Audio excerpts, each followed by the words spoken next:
Assalamualaikum warahmatullahi wabarakatuh. Bismillahirrahmanirrahim. Alhamdulillahirabbil alamin. Wa afdhalus salati wa atammu taslimi ala sayyidina wa maulana Muhammadin khatamil anbiya'i wal mursalin wa ala alihi wa sahbihi ajma'in.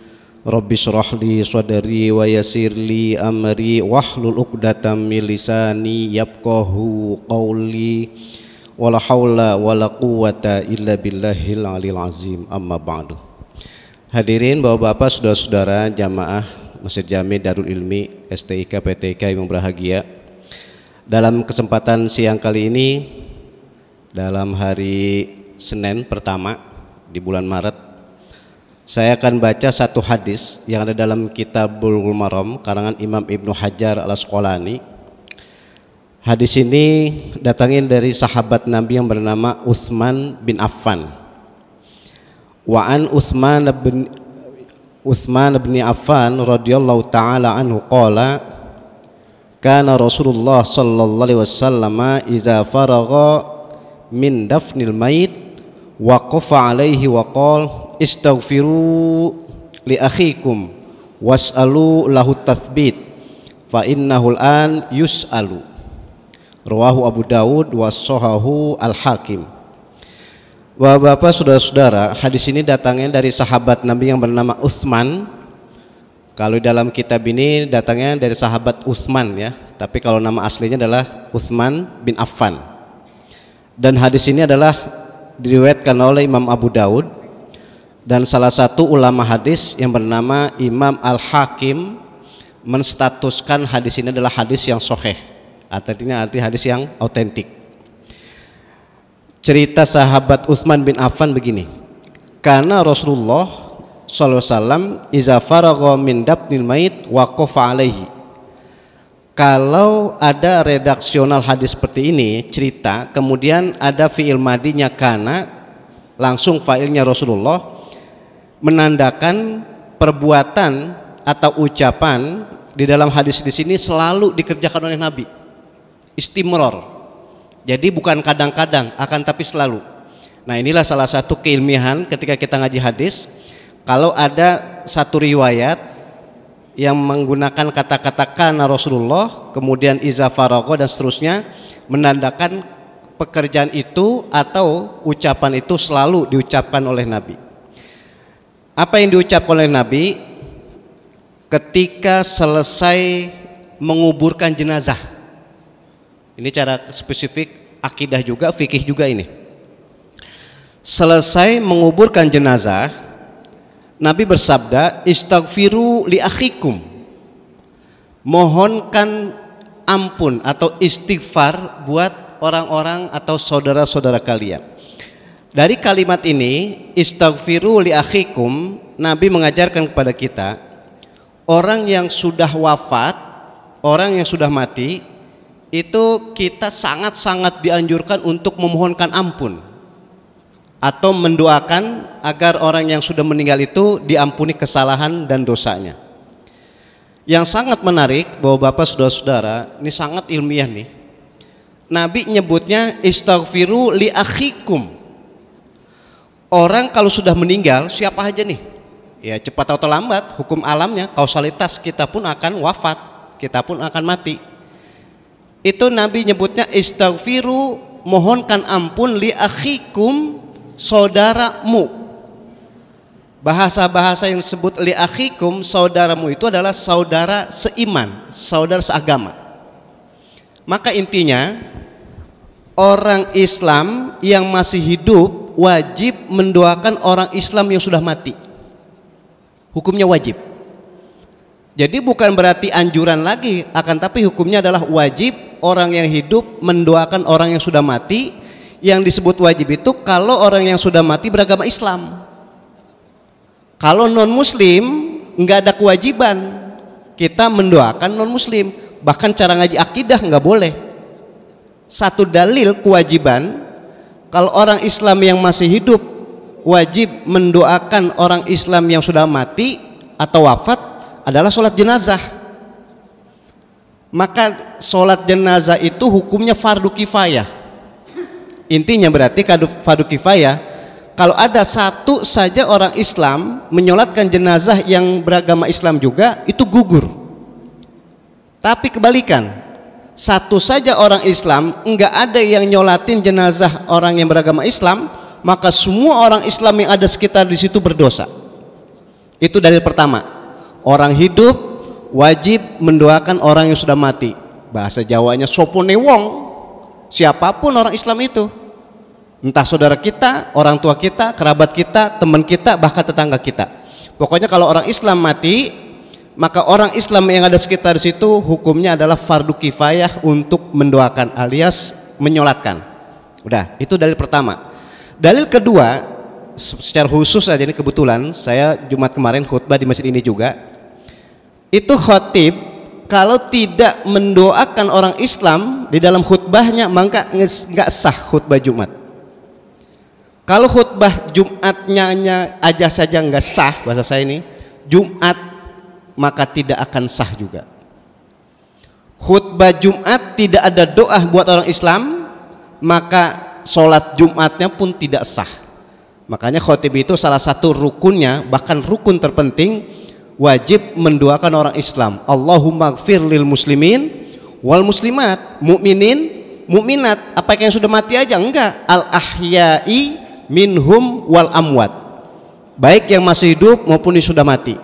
Maka di sini mengambil kesimpulan bahwa Bapak saudara-saudara, jadi orang Islam yang masih hidup hukumnya wajib mendoakan orang Islam yang sudah mati. Ya, dalilnya banyak. Saya ambil dua dalil saja tadi. Satu, nyolatin jenazah. Yang kedua adalah khutbah Jumat. Bahkan di dalam khutbah Jumat itu yang didoakan bukan orang Islam yang laki aja, yang perempuan pun wajib. Makanya muslimin, muslimat, mukminin, mukminat. Baik Bapak saudara-saudara, itulah yang tadi saya bilang ilmiahnya, yang kata Nabi, istaghfiru li akhikum, saudaramu. Bukan berarti saudaramu itu adalah secara biologis aja, bukan. Akan tapi li akhikum diartikan adalah ukhuwah Islamiyah, yang beragama Islam itu adalah saudara kita.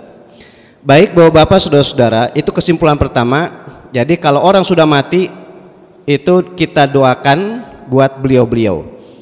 Yang kedua, di dalam bahasa Nabi, was'alu lahu tathbit fa innahul an yus'alu. Begini memahami hadis di sini.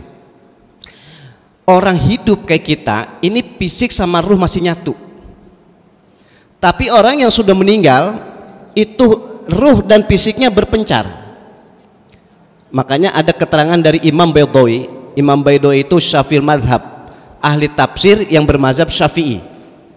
Berarti otomatis beliau adalah ulama ahlus sunnah wal jamaah. Kata Imam Baydawi, orang hidup kayak kita, ruh sama fisik masih nyatu, makanya apapun masih kita bisa kerjakan.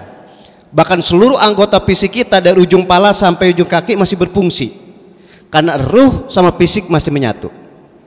Tapi orang yang sudah mati, orang yang sudah meninggal, orang yang sudah wafat, ruh dan fisiknya berpencar secara tuntas. Makanya fisik yang dari ujung pala sampai ujung kaki tidak berfungsi lagi, karena pisahnya secara tuntas. Tapi kalau fisik cepat atau lambat, orang yang sudah wafat, orang yang sudah meninggal akan rusak, bahkan bisa hilang. Bukan rusak lagi, bisa hilang. Itu fisik. Tapi kalau ruh orang-orang yang sudah mati itu tidak akan rusak dan tidak akan hilang.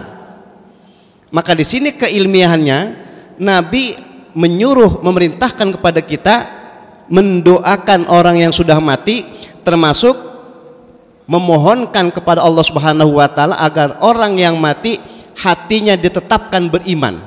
Apa maksudnya lahu tathbit?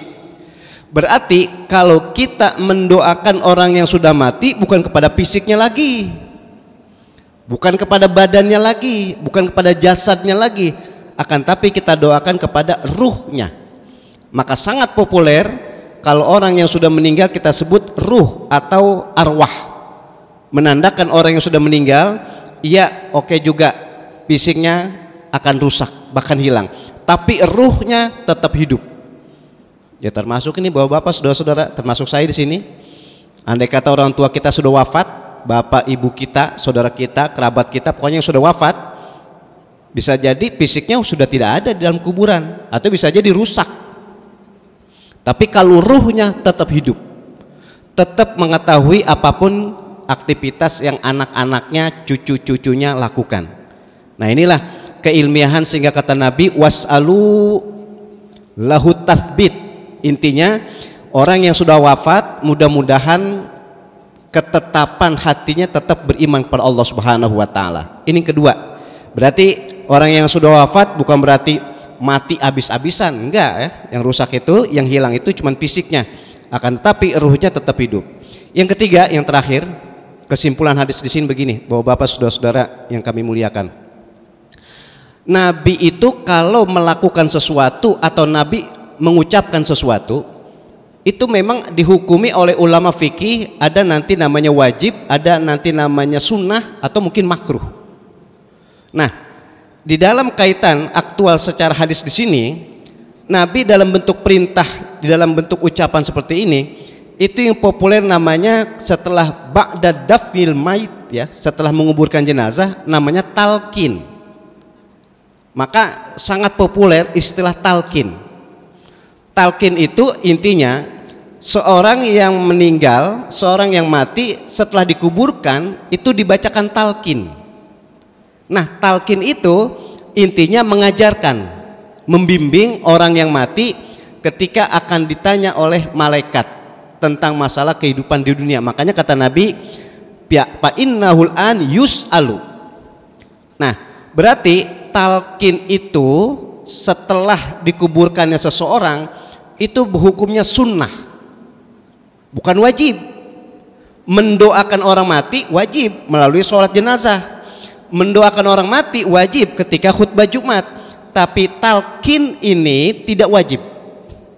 Maka kesimpulan para ulama, mentalkinkan jenazah yang baru dikuburkan itu hukumnya sunnah. Sehingga kalau ada jenazah setelah dikuburkan ditalkinkan, itu berarti mengikuti sunnah Nabi kita Muhammad Sallallahu Alaihi Wasallam. Tapi kita jangan memponis, kita jangan menyalahkan kalau di antara kita umat Islam ada jenazah orang Islam habis dikuburkan itu tidak dibacakan talqin, tetap enggak apa-apa, karena hukumnya adalah sunnah. Nah inilah yang menarik, sehingga jangan menyalahkan kalau ada jenazah setelah dikuburkan tidak ditalkinin. Tapi kalau mengikuti hadis Nabi, ini hukumnya sunnah, setelah jenazah dikuburkan dibacakan talqin. Nah ini ternyata masyarakat sampai sekarang itu biasa, kalau habis dikuburkan itu dibacakan talqin, berarti mengikuti sunnah Nabi kita Muhammad Sallallahu Alaihi Wasallam. Baik Bapak-bapak, saudara-saudara, itu beberapa kesimpulan yang berkaitan tentang hadis di sini. Intinya orang kalau sudah mati, ini kalau kita bicara masalah sudah mati ya, cepat atau lambat kita ini Bapak-bapak, saudara-saudara, kan kausalitas hukum alam sunnatullah. Maka orang hidup wajib mendoakan orang mati. Tapi siapakah yang wajib kita doakan orang yang sudah mati? Kalau beragama Islam. Makanya ada namanya ukhuwah Islamiyah. Satu, yang tadi saya bilang. Yang kedua, orang mati itu termasuk kita nanti, itu fisik akan rusak. Fisik cepat atau lambat akan hilang. Makanya di banyak pekuburan-pekuburan itu andai kata yang matinya sudah 5 tahun, 10 tahun, bahkan puluhan tahun, itu bisa jadi kalau digali udah nggak ada bekas-bekasnya, alias sudah hilang. Iya, fisiknya sudah rusak, iya fisiknya sudah hilang, tapi ruhnya tetap hidup. Itu maksudnya fa innahu ay ala dabnil mait, diartikan adalah Allahu tathbit, tetap ada ruhnya. Yang ketiga, Bapak-bapak, saudara-saudara, yang terakhir ini tadi saya bilang, kalau kita mendoakan orang-orang yang sudah mati, ya, nah itu sangat berpengaruh. Intinya berarti orang-orang yang sudah mati, kita harapkan kesalahan-kesalahannya, kealpaannya, kekhilafannya, bahkan dosanya, kalau dengan kita istighfarkan, mudah-mudahan Allah mengampuni. Termasuk orang-orang tua kita, ya, Bapak-bapak, saudara-saudara, andai kata orang tua kita ada kesalahan, ada kehilafan, ya dengan mohon ampun kepada Allah Subhanahu wa taala, sehingga beliau-beliau diampuni kesalahan oleh Allah Subhanahu wa taala. Amin ya rabbal alamin. Baik Bapak-bapak, saudara-saudara, secara singkat ini saja yang dapat saya sampaikan. Apalagi ini menjelang bulan Ramadan. Masyarakat kita terbiasa kalau menjelang bulan Ramadan itu pada ziarah kubur, dan itu sangat-sangat dianjurkan. Sehingga tadi istilah talqin itu hukumnya sunnah ya. Ketika orang sudah mati, orang sudah wafat, ketika sudah dikuburkan itu ditalkinkan. Itu sangat berpengaruh, sebab itu adalah sunnah Nabi kita Muhammad sallallahu alaihi wasallam. Demikian yang dapat saya sampaikan, kurang lebihnya mohon maaf. Seperti biasa kita tutup dengan doa, kita membaca Ummul Quran Al-Fatihah. Bismillahirrahmanirrahim. Alhamdulillahirabbil alamin arrahmanir rahim maliki yaumiddin. Iyyaka na'budu wa iyyaka nasta'in ihdinas siratal mustaqim. Shiratal ladzina an'amta 'alaihim ghairil maghdubi 'alaihim waladdallin. Astaghfirullahalazim, astaghfirullahalazim, astaghfirullahalazim, ya zal jalali wal ikram. Bismillahirrahmanirrahim. Alhamdulillahirabbil alamin. Allahumma shalli wa sallim ala sayyidina Muhammad wa ala sayyidina Muhammad. Allahumma a'inna ala dzikrika wa syukrika wa husni ibadatik. Allahumma ighfir lana dzunubana wa liwalidayna warhamhuma kama rabbayana shighara. Allahumma anfa'na bima 'allamtana wa 'allimna ma yanfa'una wa zidna ilman nafi'an wa amalan mutaqabbalan bi rahmatika ya arhamar rahimin. Allahumma inna nas'aluka hubbaka wa hubba man yuhibbuka wa hubba amalin yuqarribuna ila hubbik. Fadlika dawum fiha subhanakallahumma wa tahiyyatun fiha salam wa akhiru da'wahum alhamdulillahi rabbil alamin. Assalamualaikum warahmatullahi wabarakatuh.